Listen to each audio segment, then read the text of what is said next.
Hello students, कल की class में हमने बदलती जलवायु, खेती और पशुपालन की शुरुआत के बारे में पढ़ा था कि जैसे जैसे लोगों की बुद्धि का विकास हुआ तो उन्होंने अपने रहन सहन को भी बदला। इसके साथ साथ वहाँ की जलवायु भी बदली और लोगों ने खेती करना, पशुओं को पालने की शुरुआत की। तो आज हम उस चैप्टर में बसने की प्रक्रिया और एक नवीन जीवन शैली के बारे में जानेंगे। तो सबसे पहले हम स्टार्ट करते हैं बसने की प्रक्रिया। लोगों द्वारा पौधे उगाने और जानवरों की देखभाल करने को बसने की प्रक्रिया का नाम दिया गया। लोग जब खेती बाड़ी करने लगे, जानवरों को पालने लगे तो क्या हुआ, वे लोग एक जगह पर रहने लगे। जब वे समूह बनाकर रहने लगे तो क्या हुआ, उन्होंने एक नगर, सबसे पहले एक गांव की स्थापना की, फिर नगर की स्थापना की। तो इसको हमने क्या नाम दिया, बसने की प्रक्रिया। अब वे लोग एक समय पर अब वे लोग एक जगह पर ज़्यादा समय के लिए रुकते थे। अपनाए गए ये पौधे तथा जानवर अक्सर जंगली पौधों तथा जानवरों से भिन्न होते हैं। ये लोग जिस पौधे का और जिन जानवरों का प्रयोग करते थे वे जंगली पौधे और जंगली जानवरों से अलग होते थे, क्योंकि ये उन पौधों को उगाते थे, उन फसलों को उगाते थे जिसका ये वे प्रयोग करते थे। इसी के साथ वे उन जानवरों का प्रयोग करते थे जो इन्हें सुरक्षा मुहैया कराते थे। इसकी वजह यह है कि बसने की प्रक्रिया की दिशा में अपनाए गए पौधों या जानवरों का लोग चयन करते हैं। तो इसका महत्वपूर्ण वजह यह है कि वे लोग जहाँ रहते थे वहाँ की जलवायु, जगह के अनुसार खेती और जानवरों का चयन करते थे। उदाहरण के लिए इसके कुछ एग्जाम्पल है जिसकी मदद से हम इसे और अच्छे से समझेंगे। देखिए इसके क्या एग्जाम्पल है। ये लोग उन्हीं जानवरों का प्रयोग करते थे जो कम बीमार होते थे और इसी के साथ वे उन्हीं पौधों को चुनते थे जिसके दाने कैसे होते थे, बड़े, क्योंकि जब वे खेती करते थे और उनको उन पौधों के से फसल वगैरह उसके दाने निकालने के लिए अधिक मेहनत नहीं करनी पड़ती थी। साथ ही जिनकी मजबूत डंठलें अनाज के पके दानों के भार को संभाल सकें और वे उन्हीं पौधों को चुनाव करते थे जिनकी डंठल एकदम मजबूत होती थी, क्योंकि जब अनाज के दाने बड़े होंगे तो उनका जो नीचे का सपोर्ट होगा उसको कैसा होना चाहिए, स्ट्रॉन्ग, तभी तो अनाज के दाने क्या उस पर रह पाएंगे। ऐसे पौधों के बीजों को संभाल कर रखा जाता है ताकि फिर से उगाने के लिए उनके गुण सुरक्षित रह सकें। और ये जो पौधे उगाते थे फिर उनके जो बीज बचते थे उनको वह संभाल कर रखते थे ताकि वे उन बीजों का उपयोग आगे कर सकें। उन्हीं जानवरों को आगे प्रजनन के लिए चुना जाता है जो आमतौर पर अहिंसक होते हैं और वे उन्हीं जानवरों को चुनते थे जो कम बीमार पड़ते थे, साथ में वे घरेलू होते थे, मतलब ज़्यादा खून खराबा नहीं करते थे, मतलब किसी पर न काटते थे न किसी को नुकसान पहुंचाते थे। इसलिए हम देखते हैं कि पाले गए जानवर तथा कृषि के लिए अपनाए गए पौधे जंगली जानवरों तथा पौधों से धीरे धीरे भिन्न होते गए। मिसाल के तौर पर जंगली जानवरों की तुलना में पालतू जानवरों के दांत और सींग छोटे होते हैं मतलब जब खेती के लिए जो पौधे अपनाए गए और जो घरेलू जानवर अपनाए गए, उनके जो घरेलू जानवर थे उनके दांत और सींग कैसे होते थे? छोटे। और जंगली जानवरों के कैसे होते थे दांत और सींग? बहुत बड़े। और कैसे होते थे? नुकीले। जैसे कि आपको ये तस्वीर दिखाई गई है, इसमें एक छोटे दांत है और एक बड़े दांत है। तो बताइए कि इनमें से कौन से दांत जंगली सूअर का है और कौन से दांत पालतू सूअर का है? अब बताइए, मैंने क्या बताया? पालतू जानवर के दांत और सींग कैसे होते हैं? छोटे। तो ये हो गया आपका पालतू। कौन से जानवर का? पालतू जानवर का। और ये कैसे जानवर का हो गया?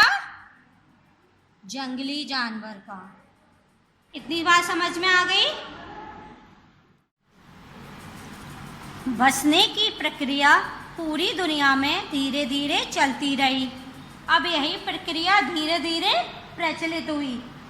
यह करीब 12,000 साल पहले शुरू हुई। यह कब शुरू हुई थी? 12,000 साल पहले। वास्तव में आज हम जो भोजन करते हैं वो इसी बसने की प्रक्रिया की वजह से है। अभी प्रेजेंट वर्तमान समय में हम जो भोजन कर रहे हैं, जो चीज़ें उपयोग कर रहे हैं, उसका सबसे मेन रीज़न क्या है? क्योंकि जो पहले के लोग थे उन्होंने उस पर अध्ययन किया और वो आगे जाकर क्या होती गई? और बेहतर होती गई।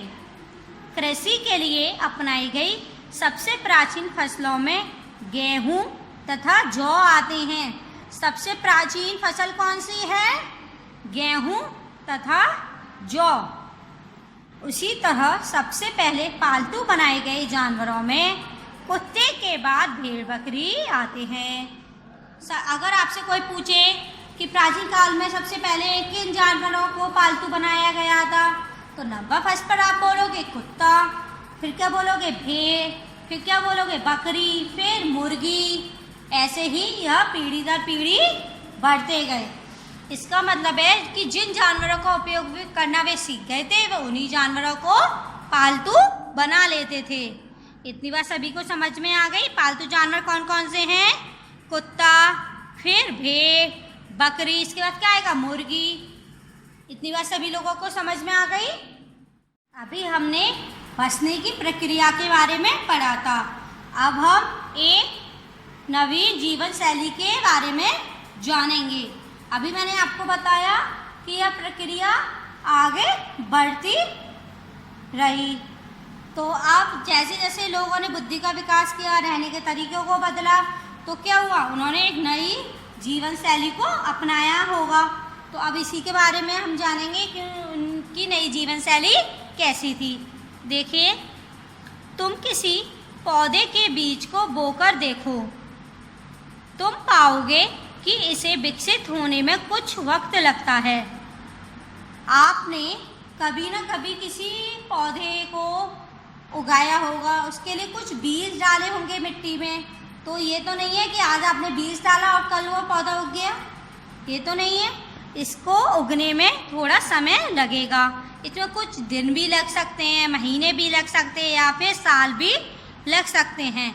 इसलिए जब लोग पौधे उगाने लगे तो उनकी देखभाल के लिए उन्हें एक ही जगह पर लंबे समय तक रहना पड़ा था। अभी मैंने आपको बताया था कि जब वे लोग अनाज फसल उगाते थे तो क्या होता था? इसके लिए उन्हें एक ही जगह पर अधिक समय के लिए रहना पड़ता था, क्योंकि जब वे उगा रहे हैं उसको काटने के लिए भी तो उन्हें समय चाहिए।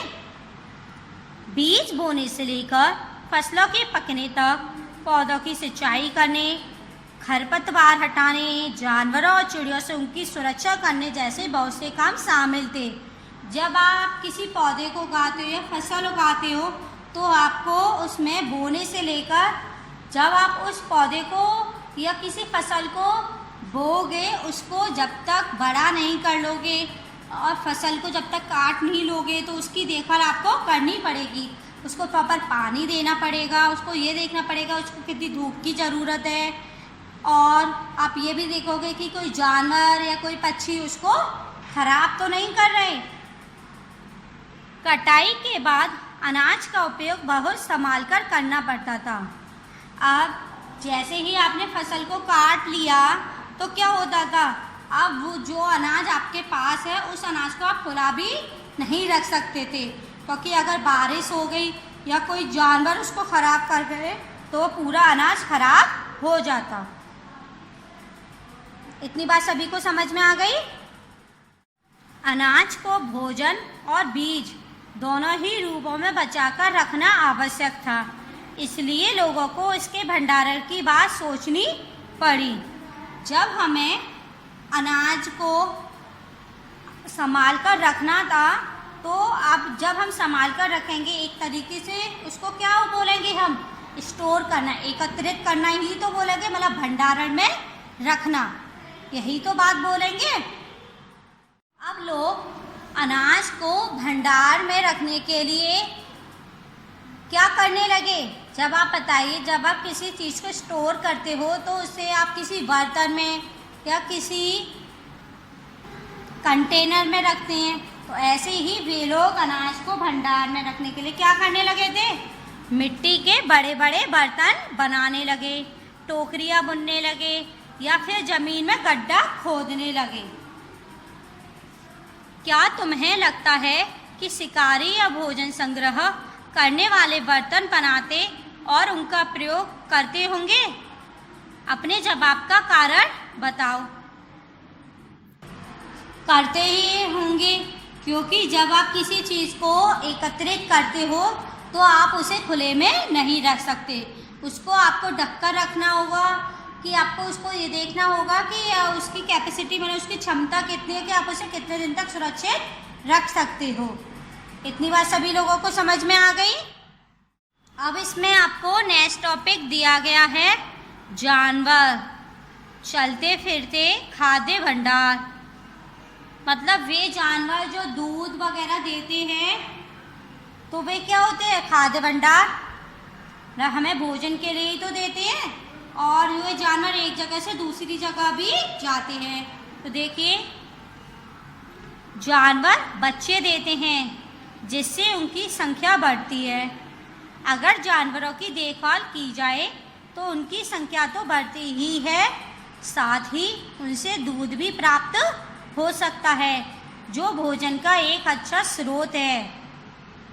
जब आप किसी जानवर की देखभाल करते हो तो क्या होता है, ये सभी को पता है कि जानवर बच्चे देते हैं, तो जब वे जानवर बच्चे देते हैं तो इससे उनके क्या होगी, उनकी संख्या बढ़ेगी। संख्या बढ़ने के साथ क्या होगा, जो चीज़ हमें उन जानवरों से मिलती है तो उस चीज़ में भी तो वृद्धि होगी। जैसे अगर हम गाय को पालते हैं, गाय की हम अच्छी देखभाल करते हैं तो गाय एक बच्चे को जन्म देती है, वो बच्चा होता है। जैसे ही वो बड़ा होगा, गाय बनेगा, तो वो क्या होगा, उससे हमें दूध मिलता है गाय से, तो वो भी तो हमें दूध देगा। जब वो हमें दूध देगा तो क्या होगा, पहले हमें मिलता था 1 लीटर, फिर हमें कितना मिलेगा, 2 लीटर, होगा कि नहीं होगा। तो यही नहीं, जानवरों से हमें मांस भी मिलता है। कुछ जानवर ऐसे होते हैं जिनको हम खाते हैं। दूसरे शब्दों में पशुपालन भोजन के भंडारण का एक तरीका है।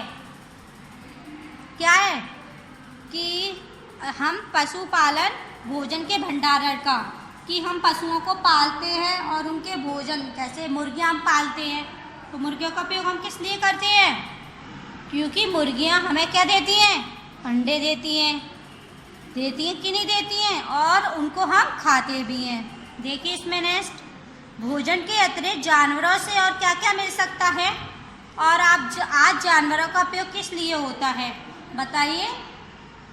जानवरों से हम भोजन के अलावा और क्या क्या पा सकते हैं, जानवरों से हम जानवरों की खाल का प्रयोग करते हैं, किसके लिए, कपड़े बनाने के लिए, करते हैं कि नहीं करते, जूते बनाने के लिए। और आज जानवरों का उपयोग हम किस लिए करते हैं, कुछ जानवर ऐसे होते हैं जो घर की देखभाल करते हैं, और कुछ जानवर ऐसे होते हैं जिनको हम घर में पाल कर रखते हैं, ऐसे मछलियाँ एक एक्वेरियम में रखते हैं कि नहीं रखते हैं, मछलियाँ हैं। और बैल का उपयोग हम खेत जोतने के लिए करते हैं, तो ऐसे ही हम सब जानवरों का उपयोग भोजन के लिए भी करते हैं और उनका उपयोग हम दैनिक जीवन में भी करते हैं। इतनी बात सभी लोगों को समझ में आई। अब हम कल फिर से मिलेंगे। बाय।